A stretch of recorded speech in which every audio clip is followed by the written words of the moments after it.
Good morning, Malcolm Nance. Good morning, Steffi. How are you? Oh, I don't know. We just had our top intelligence chief say that Russia is still here, and of course is going to be involved in the midterms, and we have absolutely no plan whatsoever. Good night, Yeah. America. God, we need more Maury Amsterdam. I That's swear. what we need. That's what we need. Get ready, Wisconsin. It's going to happen again. It's going to happen again. Well, Buddy. we, All right, go on. we've got a warning from the administration's own appointees, the Director of National Intelligence, Director of Central Intelligence Agency, Director of the National Security Agency, the FBI, and even the National Geospatial Intelligence Agency, which is one that you don't hear from too much. But these agencies have spelled out very clearly the United States is not prepared for another cyber warfare attack like we had in 2016. And if the president has anything to do about it, we will not be prepared. Malcolm, you in all your years of protecting this country and the intelligence agencies, etc. Did you ever think you would see this? I mean, everybody's made the analogy, whether it's, we did nothing about Pearl Harbor, or we did, or George Bush called 9/11 a Democrat hoax to make him look bad. I mean, this is just extraordinary, right? I mean, and these are not deep state secret society. These are Trump's appointees, right? Right. Yeah, you're absolutely right. Everyone involved in this story is a Republican. And the people who are investigating it are all Republicans. In a bureau, the FBI, that's overwhelmingly Republican. But that has nothing to do with this matter. The most important factor that we need to understand here is that not Pearl Harbor, the launch of the Korean War, the attack on the ships off Vietnam, 9/11. Every president of the United States, when confronted with the threat, stood up to it, rallied the nation, and did his job protecting the nation and its people according to the Constitution.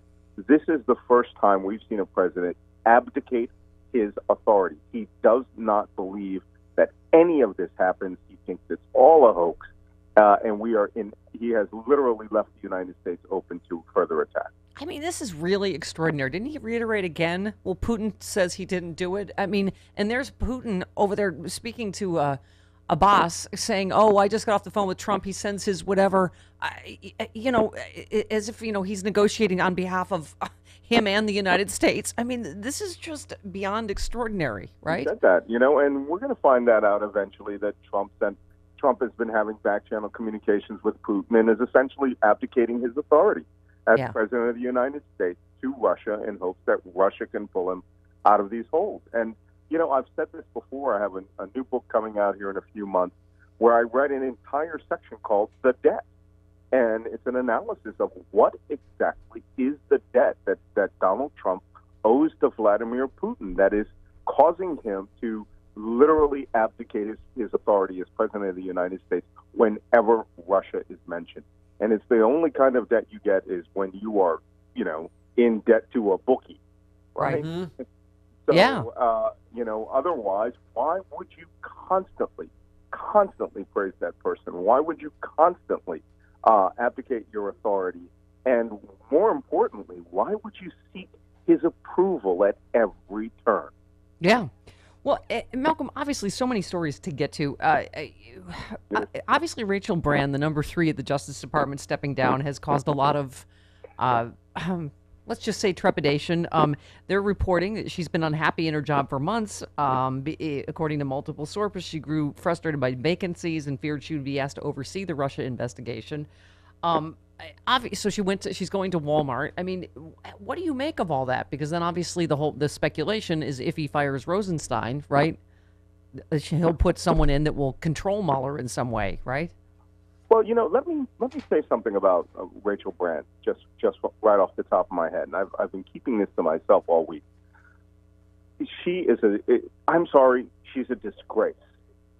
And at a time that the nation needs the top law enforcement officers to stand for democracy, to stand for justice, she decides that she gets the deal of a lifetime, whether it's a multi-million-dollar deal, to abandon the Justice Department at an epic moment in American history. Now, she was either bought off, which I don't know. Right. That's just speculation on my part. Right. Oh, but you can't tell me that Walmart is a very big contributor to the Trump campaign. Right. And suddenly she gets, maybe this was in the works over a period of time, but suddenly decides at the single most critical moment in the history of the U.S. Justice Department, ever since, Washington's first, Attorney General was Rudolph. This person decides she wants to be out of it. And that shows me cowardice. That doesn't show me any courage at all. And she failed in personal courage. She failed in moral courage. And it should give you some trepidation. But I believe that there are enough good people in the Justice Department who will not allow someone who's committed a crime or is trying to use the presidency to railroad the entire system of the United States. Malcolm, did you read Ari Melber's piece in the New York Times? Is Trump working on a different kind of massacre? He says, he's talking about, obviously, the Nixon, and he said Nixon's massacre was propelled by one brazen goal, firing the prosecutor investigating him. It was a corrupt objective and tainted the entire effort, and the White House admitted it. I guess people have used the term slow motion massacre, but what do you make of this case? Because he's basically, and it's kind of scary, because he says Trump can be a quick study, at least on matters involving his own self-interest. Through trial and error, he may have learned that blatantly removing Mueller is bad for him. He may have learned purges are best served slowly. He may have learned under the law some of the big calls at the end of the Russia probe, like whether to release public findings, are not up to Mueller. They would be up to Rod Rosenstein if he were still in, right? And he said the next massacre may not announce itself. It may appear legal at first, and it may not even directly target Mueller, but if it is designed to fundamentally obstruct the investigation or force the acting attorney general to hide the results when they arrive, this could be a massacre in the making. What are your thoughts? Absolutely. Ari Melber is brilliant when it comes to legal analysis at MSNBC. Yeah. That's just hands down. That was a great hire for this time in our history, wasn't it? Yeah, Ari Melber for Deputy Attorney General. Yeah. But he's absolutely right. This is a slow motion. It's not a massacre. It's a dismantling. And what they've decided, and this is what Vladimir Putin did. He didn't come in and start firing people willy-nilly. He actually dismantled all the systems of justice in Russia over an 8-year period. And every time he was opposed, on some point, he would take apart a piece of the system. He did the same thing to the news media. He literally fought the Russian news media through his oligarch friends. And that's what I suspect is going on here. Ari Melber has got this absolutely right. It's not just stupid Watergate, it's slow Watergate. And we'll have to see, again, whether the guardrails hold. I believe the guardrails will hold. I believe that the Mueller investigation, look, these guys are Elliot Ness. And now what you have is an Al Capone-style government literally trying to stop them. And, when the going gets tough, the tough get going, right? Yeah. And I think that Mueller, if he feels something critical is about to happen that would derail this, that's when he would take his shot, which would be multiple indictments across the board to the point where you couldn't, you certainly couldn't deny that it was going on. Well, that's what I have to hope. I mean, what Ari writes is, he can build internal resistance to whatever Mueller ultimately finds, stacking skeptics around him. He's already got almost the whole of the Republican Party, right, being complicit with him and acting as his defense counsel, right? Absolutely, and this is a form of psychological warfare. I've just written 3 chapters on Russian active measures in the KGB era and in the modern era, and they're just so pervasive amongst the Republicans. I had to add a chapter called American Active Measures. That's when they take operations, within the party to manipulate information, to make propaganda. We've had examples of forged documents. They don't care. They are now actively, sort of actively acting as an extension of the Kremlin. And whatever it takes to protect Trump, they will do it. Legal, extrajudicially. They don't care. Well, Devin Nunes is a stooge, but why would Lindsey Graham, someone that should know better, and even Chuck Grassley, this whole Susan Rice letter, to me, once again, implicates the Trump administration and exonerates the Obama administration for all of this. Isn't that how you read it? That they're trying to make it look like something nefarious, that they would be concerned about sharing information on Russia with people that they already know were compromised, right? Absolutely. What was going on in the Obama White House was they were finding out that crimes were in progress. And it would have been completely remiss of them not to do anything, to say, oh, well, we'll just give this over to the people who may be involved with these criminals. I had conversations with Susan Rice about the whole unmasking affair because I was unmasked at one time in a special operation that I was involved in, and it was done for my protection. Right. Okay, I had hostile intelligence all over me, and the people who were coming to my aid needed to know everything about me. Everything that is legal and good in the Obama administration has now been turned through state organs into nefarious plots. And of course, that goes hand in hand with them covering up nefarious plots using the legal system.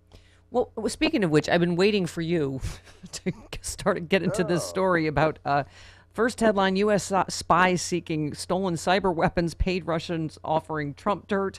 The CIA says it's patently false. We'll offer $100,000 to Russians offering Trump secrets. What? Can you please explain this story to us? Yeah, okay. This is an easy one.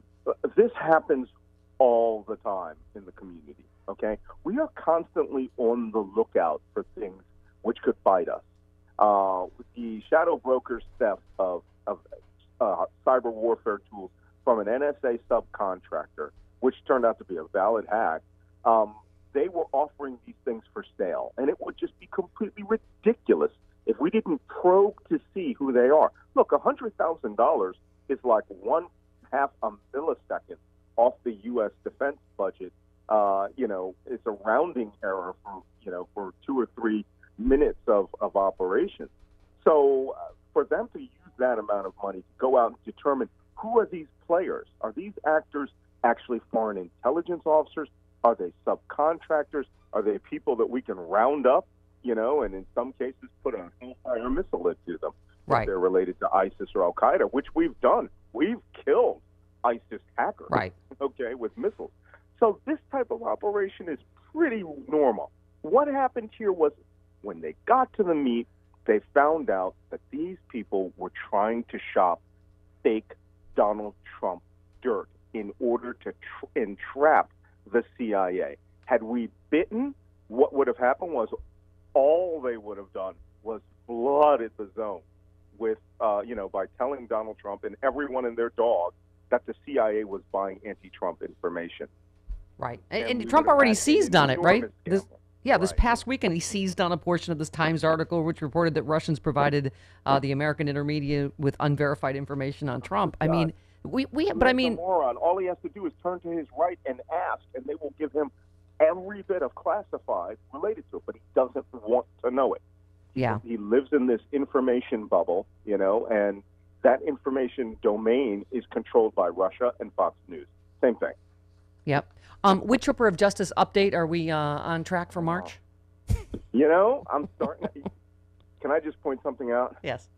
It's been really, really quiet in the Mueller investigation. The things we're finding out now are months and months old. Right. There has really been nothing since November, right? Yeah. So I'm still holding out that my marker is still on there for the end of March. Well, that's what the end of March. I think other legal experts have said, Malcolm, right? That if, he's signaling that he wants to talk to Trump, that means that he's near the end, right? Yeah, well, it means he's near the end on at least one count. Right. And that's the obstruction, Obstruction. That's obstruction of justice. That has nothing to do with money laundering, possible, people, coordinating with Russia, in a conspiracy to defraud the United States or commit espionage against the United States. Those are all completely different things. Obstruction of justice with Comey is an extremely low-hanging fruit. Yeah. Any idiot can come up with that one. Yeah. There's lawyers all over the place on the media saying that it's very easy to do because Trump admitted it. Now he's got to get him on record. Yeah. And that will be awesome. Ay. All right. Malcolm, great stuff. Can't wait to talk to you again. All right. All right. Thank you, Malcolm Nance. There he goes, Malcolm Nance.